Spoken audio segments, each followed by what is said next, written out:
Good day and welcome back to another DBZ Dokkan Battle video. In this video we're going to talk a little bit about the disable action function and basically just get a good feel for how that works and essentially what players should be looking at when they are using disable action. Now disable action is a close cousin of stunning. Now whereas stunning disables all the enemy's actions for the remainder of the turn and the next turn, if it's from a super attack, disable action only disables one enemy action in entirety. So if an enemy is attacking you 6 times in a turn, it will only remove one of those 6 attacks. However, disable action can function in most high level content, which is the big difference between that and stunning. Now there's a couple disable actions that exist. Right now it is mainly on active skills for Beast Gohan, Super Saiyan Goku, Strength Cooler.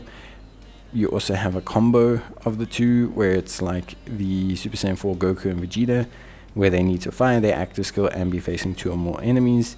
And then you have the 7th year anniversary LRs who just do it on their Ultra Super attack, which is all pretty good. Demon King Piccolo also technically disables actions with his active skill as well. And then you have a couple units like Full Power Frieza who have a conditional disabling of active skills. So it's becoming a thing.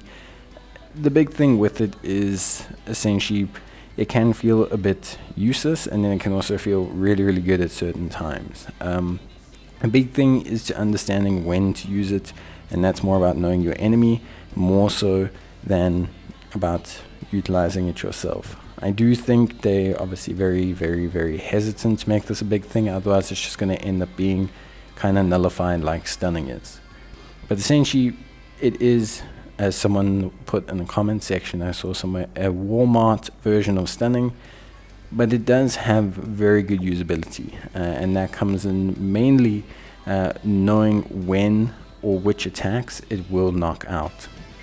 So let's understand firstly how it works. So if you are disabling action from the super attack, so in this case with Gogeta, the way it works is essentially you are guaranteed to disable the action directly after your character.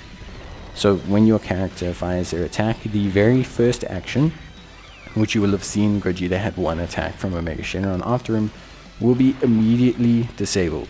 So that attack directly after your super will be disabled. With an active skill, it disables the first attack in the sequence.